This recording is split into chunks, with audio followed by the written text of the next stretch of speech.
पांव भी साबुत हैं, सलामत है, वो घबराकर फौरन से रूम से वापस निकलते हैं और परेशानी के आलम में जैसे ही बाहर निकलते हैं, बाहर बाग का मालिक मुस्कुराते हुए तशरीफ फरमा होते हैं और नौजवान को कहते हैं, ए नौजवान, जो मैंने कहा था वो भी सच है और जो तुम अंदर देखकर आए हो वो भी सच है। सुनो, मैंने जो तुम्हें कहा था कि मेरी बेटी आंखों से अंधी है, तो वो आंखों से ऐसी अंधी है कि आज तक मेरी बेटी ने कोई भी बेहयाई का मंजर अपनी आंखों से नहीं देखा। ए नौजवान सुनो, मैंने जो कहा था कि मेरी बेटी हाथों से लूली है, तो वो इन मानों में हाथों से लूली है कि आज तक मेरी बेटी के हाथों ने कोई भी काम खिलाफ शरीयत नहीं किया। ए नौजवान सुनो, मेरी बेटी मैंने कहा था कि पांव से लंगड़ी है, वो इन मानों में पांव से लंगड़ी है कि आज तक मेरी बेटी का कोई भी कदम अल्लाह के हुक्म के खिलाफ नहीं उठा। ए नौजवान, जिस दोशीज़ा से अंदर मुलाकात करके आए हो वही तुम्हारी दुल्हन है। आओ जाओ, अपनी जिंदगी को हंसी खुशी बसर करो। वो सेब भी मैंने तुम पर हलाल किया, बल्कि ये पूरा बाग मैंने तुम्हें तोहफे में दे दिया। मेरे मीठे और प्यारे इस्लामी भाइयों, ये जो नौजवान थे ये कोई आम नौजवान नहीं, और वो जो खातून थी वो कोई आम नौजवान नहीं, बल्कि सुनो ये वाकया हजरत सैयदना अबू सालेह मूसा जंगी दोस्त रहमतुल्लाहि ताला अलैह और वो नेक खातून उम्मुल खैर हजरत फातिमा रहमतुल्लाहि ताला अलैहा थी। जब इन दोनों का मिलाप होता है तो अल्लाह पाक इनके बतने अथर से गौसे पाक रहमतुल्लाहि ताला अलैह जैसी औलाद पैदा फरमाता है। गौसे पाक जैसी औलाद पैदा फरमाता है। मेरे मीठे और प्यारे इस्लामी भाइयों, आज अगर हम अपनी जिंदगी पर नजर दौड़ाते हैं तो ख्वाहिश तो हम सब की भी यही है। हम भी यही चाहते हैं ना कि हमारी औलाद नेक हो, हमारी औलाद सच बोलने वाली हो, हमारी औलाद अपने वालिदैन का अदब करने वाली हो, हमारी औलाद कुरान और शरीयत की पासदार हो, हमारी औलाद नमाजी हो। हम सबकी ख्वाहिश यही है। लेकिन इसके बरक्स अगर अपनी जिंदगी पर नजर दौड़ाते हैं तो हम नमाजों से दूर हम नजर आते हैं, तिलावत कुरान से दूर हम नजर आते हैं, सुन्नतों से दूर हम नजर आते हैं, झूठ के करीब हम नजर आते हैं, सच से दूर दूर तक हमारा यूं कहा जाए कि कोई वास्ता नजर नहीं आता। ना ना मेरे मीठे और प्यारे इस्लामी भाइयों, ये जिंदगी अच्छी नहीं। अगर वाकई आप भी अपनी औलाद को नेक देखना चाहते हैं तो फिर इसके लिए हमें भी अमली जिंदगी अपनानी होगी। जैसा कि हुजूर सैयदी गौसे आज़म रहमतुल्लाहि ताला अलैह के वालिदैन का वाकया मैंने आपके सामने बयान किया कि जब वालिदैन नेक होते हैं तो अल्लाह फिर औलाद गौसे पाक जैसी अता फरमाता है। जब माँ बाप इबादत गुजार हो तो फिर औलाद भी दाता गंज बख्श जैसी पैदा होती है। जब माँ बाप काल अल्लाह और काल रसूलुल्लाह सल्लल्लाहु अलैहि वसल्लम की सदाएं लगाने वाले हो तो फिर औलाद इमाम अहमद रजा जैसी औलाद अता फरमाता है। और जब माँ बाप अपने घरों के अंदर नातिया तराने गुनगुनाने वाले हो, नबी पाक अलैहिस्सलातु वस्सलाम की सुन्नतों पर अमल करने वाले हो तो फिर अल्लाह औलाद भी अमीर अहले सुन्नत जैसी अता फरमाता है। तो अगर इस ख्वाहिश पर अमल करना है ना तो इसके लिए हमें अमली किरदार अदा करना होगा। और अमली किरदार कैसे अदा होगा? अमली किरदार सिर्फ बातों से अदा नहीं होगा।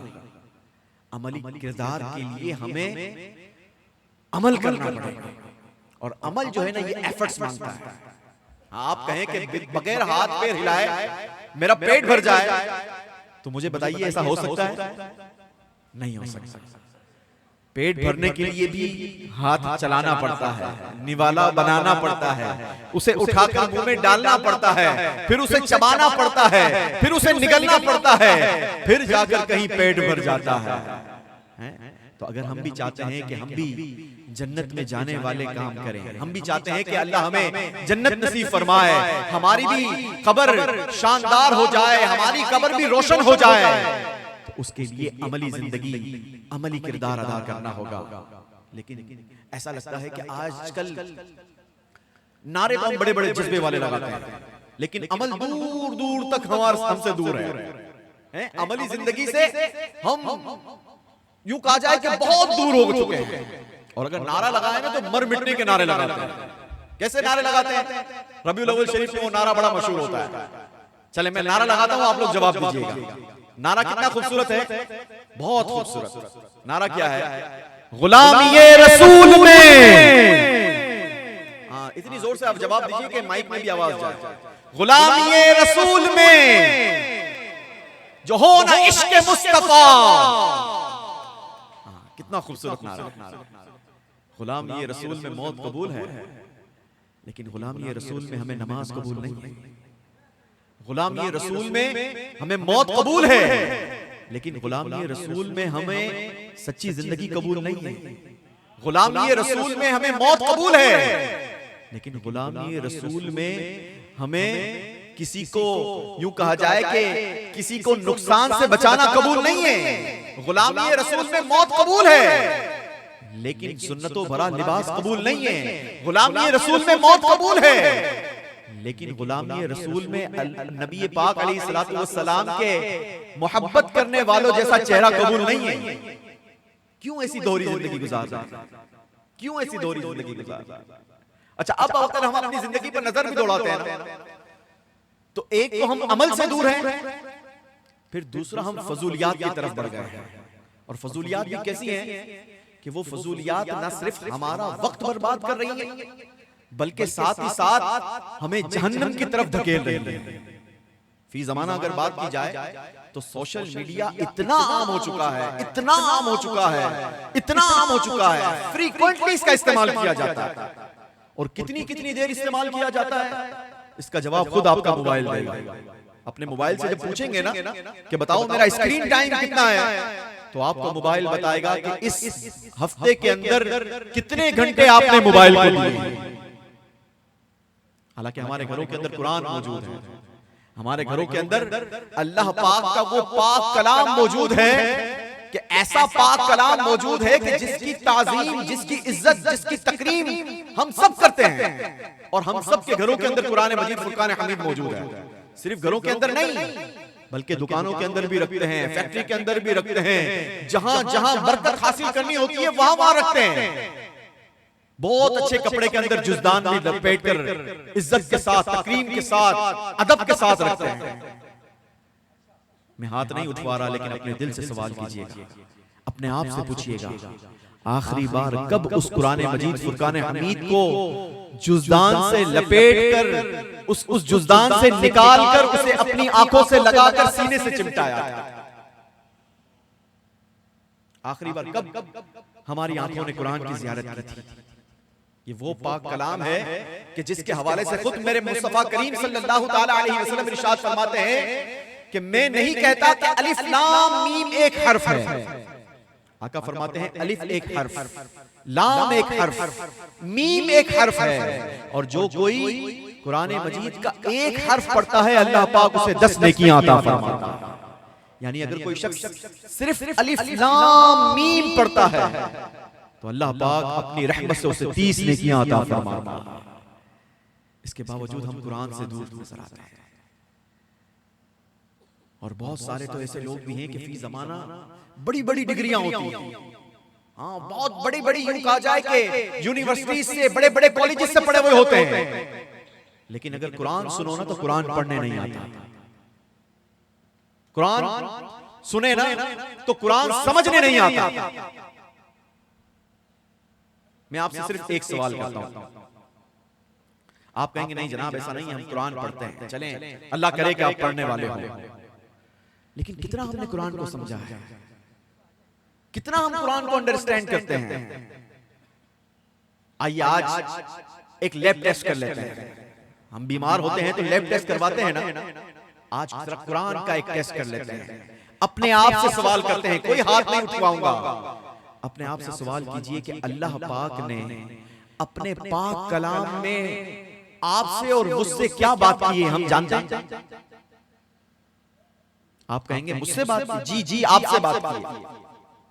अल्लाह पाक ने डायरेक्ट आपसे बात की है। और कैसे बात की है? या अय्युहल्लज़ीना आमनू, ए ईमान वालों कहकर बात की है।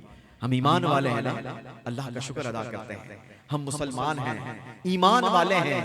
लेकिन मुझे बताओ ना, ए ईमान वालों कहकर मेरे रब ने क्या बात की है? हम जानते हैं? नहीं जानते। चलें इसको एक तरफ रखते हैं। कितनी बार अल्लाह ने या अय्युहल्लज़ीना आमनू कहकर बात की है, हम तो ये क्वांटिटी भी नहीं जानते। ये कैसे जिंदगी गुजार रहे हैं?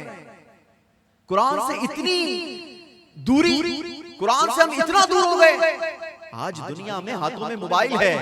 आज सिर्फ समझाने के लिए अर्ज कर रहा हूं, आज अगर आपका कोई बेस्ट फ्रेंड, आपके घर वाला, आप किसी और शहर के अंदर हो, किसी और कंट्री के अंदर हो, और आपको मैसेज करे, आप उसके मैसेज को सीन भी करें, उसके मैसेज को देखें भी, लेकिन इसके बावजूद इसके मैसेज को अंडरस्टैंड ना करें।